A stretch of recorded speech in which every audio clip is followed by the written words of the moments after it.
Good morning. Welcome to those that are here in person, those that are online, various different platforms. Thanks for being here.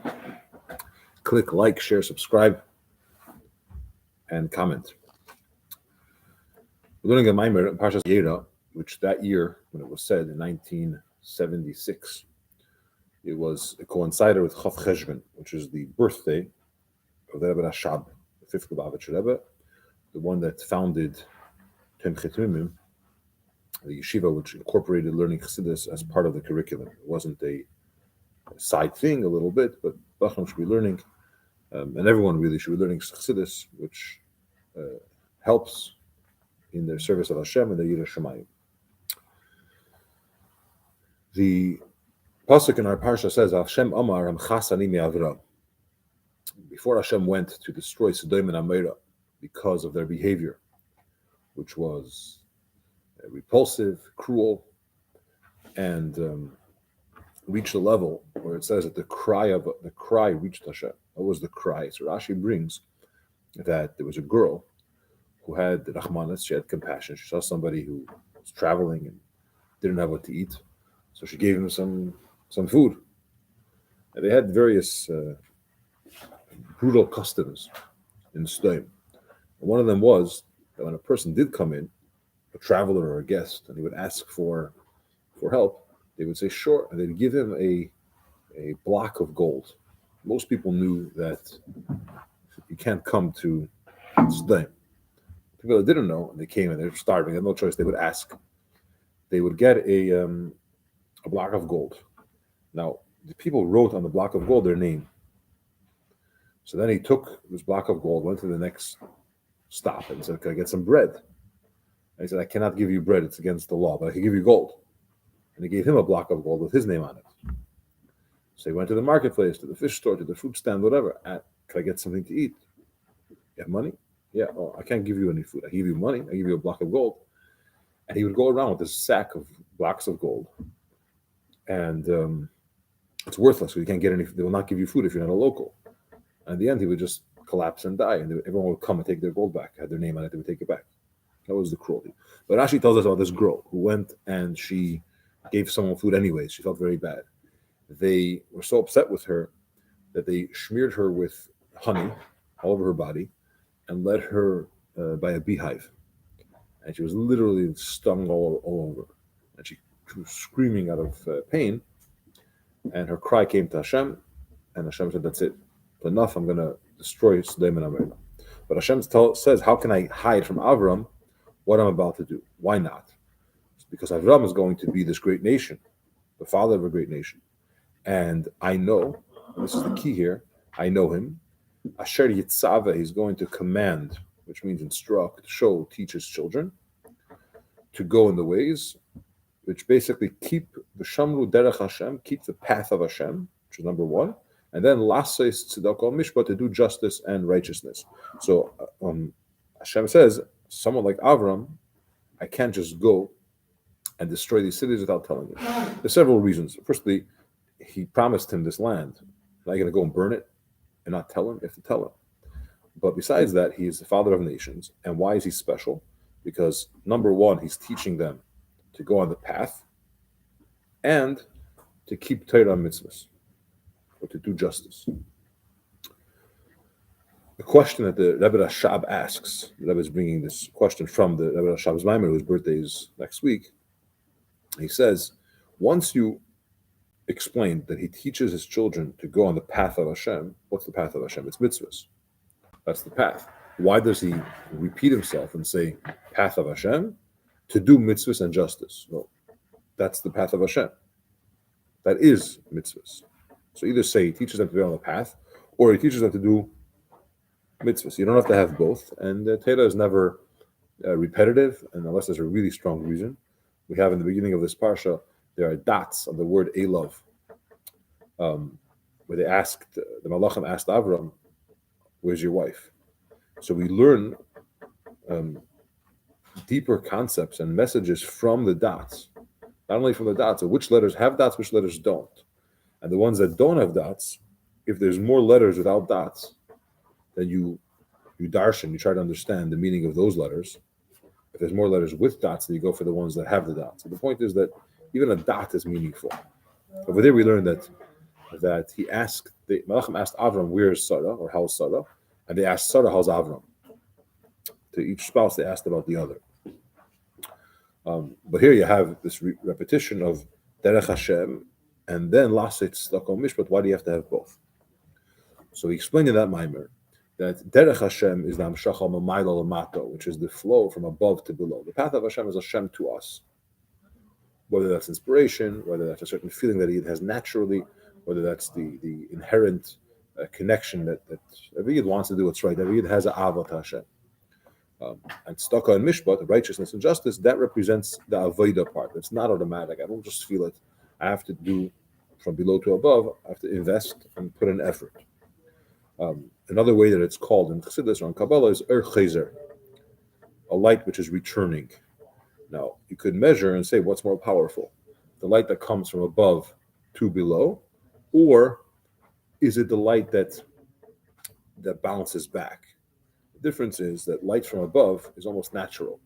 Hashem is the source of it, he gives it, and so on. For the person to return it or to do their part, it takes effort. We have a lot of other conflicting interests that are going on, the Nefesh HaBahamis, the animal soul, other desires, and so on. And so while it's only human, and it's not as strong, because not Hashem, but it's more valuable in a way because it takes effort. The person has to decide, I'm doing this on my own. That's why it lasts, and so on. But before we analyze what's the difference between them, the Derech Hashem is Mamayla Lamata, and the last face, Stako Mishpat, is Mamata Lamayla, from below to above. Now, to understand this deeper, he says we need to understand what does a derech mean. What is a derech Hashem? What's path of Hashem? So he says the mashal for this is bedugmas derech kipshuta, a simple, a literal path. When a person has a path in the physical sense, you have a road, which is a pathway to get somewhere. So it's a memutza, it's an intermediary which connects two places. These two places on their own, they're distant from one another. This is here, that's hundreds of kilometers away. This road connects the two places that makes it, you can get anywhere, but makes it accessible and connects one to the other. And sometimes you see on the highway, Milwaukee, it's not next door, and it's not on this exit. It's 100 miles away. But it's a path that connects both of these together, and that's the memutza.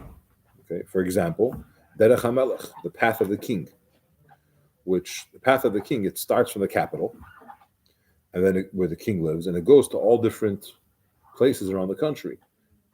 They're not capital cities, but they're connected to the capital because of this path. Through this path, you could reach the big cities and so on.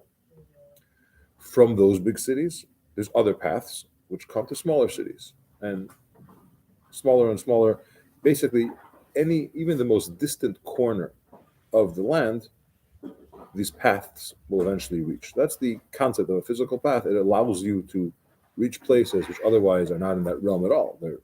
They're distant physically, they're distant in their quality, they're undeveloped, for example, small little towns. As he says, the difference between these are not just distant geographically, they're distant in their quality, their value. You can't compare living in the capital to some little forsaken town somewhere. Okay, but because there's a road that gets there, you now have a connection with this simple, unimportant town and the capital of the country, where the king himself lives. Okay, what does this mean? What's the nimshal? What's the analogy? What's this analogous to? There's something in Kabbalah called kav. We explained this in the past. Last week's Torah discussed it also. You have in the Beis HaMikdash, you had the Kodesh and Kodeshim, there was a curtain in between. The curtain, the pareches, the Targum calls it a masach. It's a screen. Okay, the idea is that when you want to get from an intense level of Kedusha to a lower level, there's going to be some divider. There's two types of dividers. There's a divider which separates, and there's a divider which allows for a filtration of the right amount. In the Kodesh and Kodeshim, the divider was not to separate. You have hamavdil mekedesh l'chol. You have dividing between holy and mundane, Shabbos and weekday. That's meant to divide. This is to differentiate. This is holy, this is unholy. But then you have an element of, it's not to separate or to cut off, but it's to allow for the transmission in the right way. If you have Kodesh HaKodashim without a curtain, then everywhere it becomes holy and it's unusable. There's a reason why only the Kohen Gadol could go into the Kodesh HaKodashim only on Yom Kippur for 5 minutes or whatever it was, right? Because it's not available energy in its real form, in its current form, just to be usable. If it goes through a screen and then it goes into the Kodesh, from there already it could go to the rest of the world and it could sustain it and give it light and so on to the rest of the world. So in life, there is these dividers. In Kabbalah, every world, when you want to get from the intense essence of Hashem and downgrade that or digress that, not downgrade, digress that to create something physical, you will have barriers, dividers between each stage. And this divider is made to allow enough energy to come through. We said last week, right? Transformers, right? Enough energy to come through where it's usable, but it doesn't destroy. Okay. So it doesn't bust it, doesn't blow it up. The way it works is after you have that masach, after you have that parsa, it's called, the dividers or gaps, you have a kav. It's a small, the word he uses here is path. Usually it's not called path, it's usually a string, a line rather, but it's this line that goes through and allows just a little bit of the energy, I'm calling it, it's not the best word, but energy from the higher world to come into the next world, and now we have tiny little trickle, which allows to make it. So when we say derech, the kav, which goes from Er and Seif, the unlimited light of Hashem, is called path. Okay. And again, Hashem is telling Avram what he's about to do, because I know him, says Hashem, that he's commanding his children about the derech Hashem to do tzedakah mishpat. Why are you repetitive? Let's understand what derech means. Derech is a connector. Derech is also a kav. It allows certain otherwise inaccessible energies, unusable energies on a lower level, to come forth.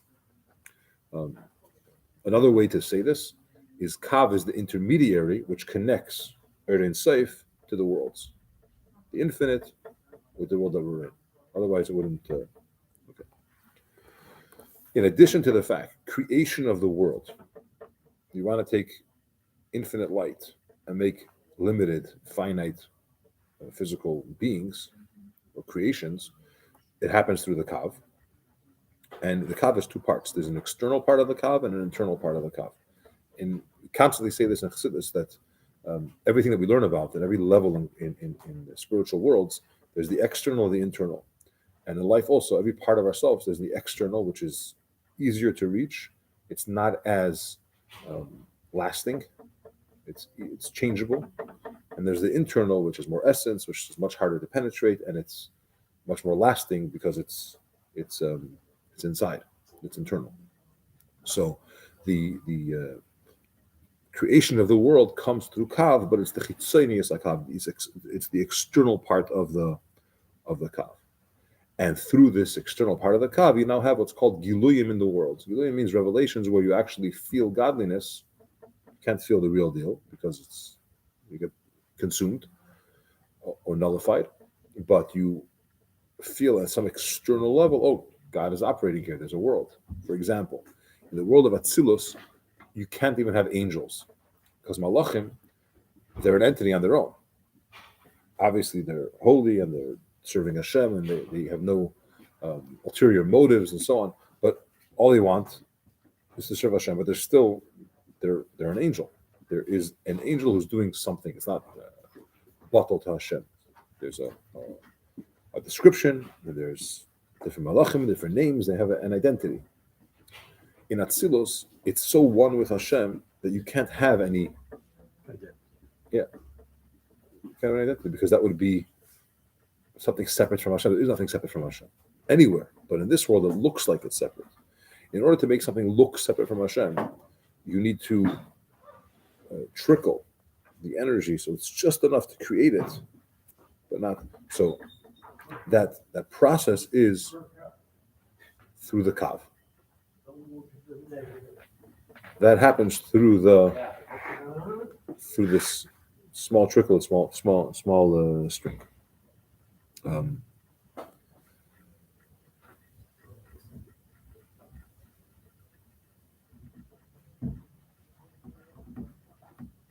sorry, I made a mistake. Pnimius and chitzenis. Let me just go back a second.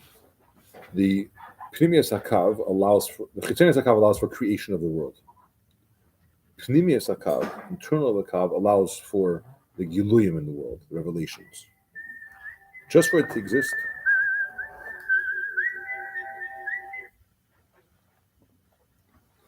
Just for it to exist, using that energy to exist, that's the external part of the kav. Again, is the line that's coming from Ein Sof. For it to have giluyim where it's felt, and there's a godliness that you could see on some level or appreciate, for that's the internal part of the kav. But the idea here is so far is that derech Hashem, the path, represents a different type of path, a connector. Just like a path in the literal sense connects two distant places, the kav connects the infinite, unlimited with physical.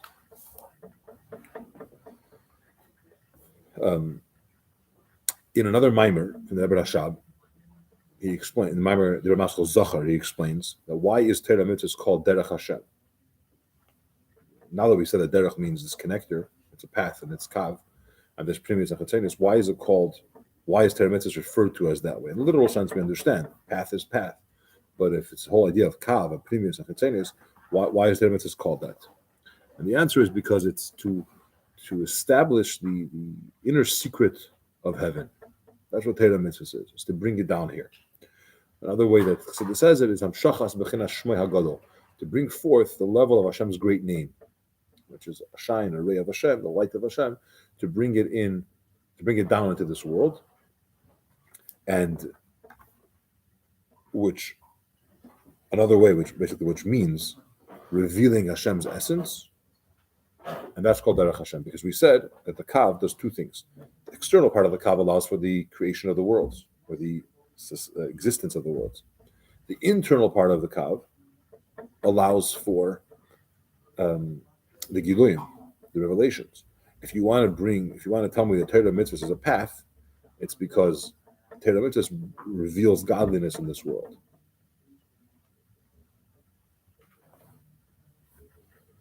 Through that, we have fulfilling the purpose of Dira B'Tachteinu. In other words, why did Hashem create a world? We know because He wanted a dwelling place in this world. The dwelling place in this world happens through revealing God's existence in this world. How does revealing happen? Through a process called kaf. Because essentially, when I do the mitzvah, I'm taking a level of godliness, let's call it a light, and I'm bringing it into this world in a way that the world is now a little more spiritual. It feels that it's revealed that there's godliness. Another way to refer to that is derech, it's a path. And then you're fulfilling the purpose of creation. So just like you have a capital of the king, which, let's say in our analogy, the capital is some higher spiritual world. And then we have a forsaken town on the other side of the king's land. And we'll refer to that as the physical world, which is completely void of any spiritual sensitivity. Couldn't care less. We want to get from the capital to us, and soon we'll say we want to get from us to the capital, but we want to get some of that prestige, if you will, of the capital to the simple town. There's a highway to get there. There's a path, a road. Torah mitzvahs is that road which brings capital people, we're calling it spiritual energies, from the capital of the king into this world.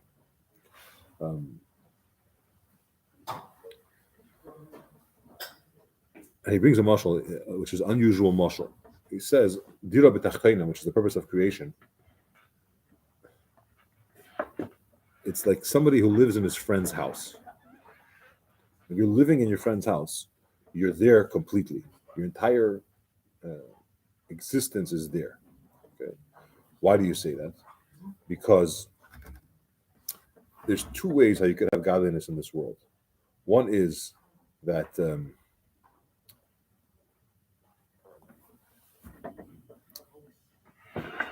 he says what it's not. Okay, you could have godliness come in this world, but the world doesn't get refined and purified.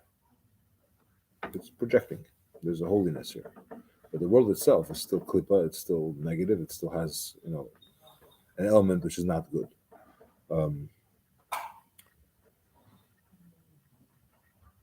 When someone goes to someone else's house, he may be fully there, but it's not his house. It's his friend's house. My entire existence is there. I didn't just send a letter. I'm there, living there, but it's not mine. It's not mine. Okay. In a similar manner, there's two ways how you have dira b'tachtonim. It's a foreign thing which is taking place here, or there's a transformation and it's yours. Obviously, what we want to do is make this world a home for Hashem, not just a foreign idea that's existing here. In summary, in the Daven Shachris, is Hashem is telling Avraham Avinu what he's about to do to Sodom, because Avram has a special quality, and that is he's educating his children to go in the path of Hashem and do Torah mitzvahs. This double expression, path and Torah mitzvahs, which is really the same thing, we need to understand. To understand that, let's explore what does path mean. A path means a connector. There's godliness and there's mundane. It has to be connected somehow for sustainability of the actual world and to accomplish something here.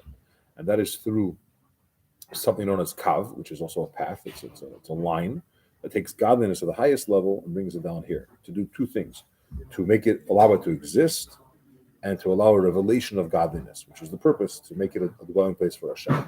There's levels of dwelling. There's a level where it's here, but it's not transformed. And there's a level where it gets transformed, which is the goal. There is hamshacha milmaylo lamata, from above to below, and there is reciprocal below to above. When it goes from below to above, there's a transformation that happens. A person changes when he's not I'm forced, I do it. Or I have a geshmak, I have a simcha of the mitzvah, I'm developing and changing myself to be more sensitive to the mitzvah, to want the mitzvah, to do it with a whole heart, which is the difference between someone that does it because he's forced or he's afraid of a punishment or peer pressure, whatever it is, social status, or I want to say Hashem, I appreciate the opportunity, I'm grateful that I could do the mitzvah. Chayim.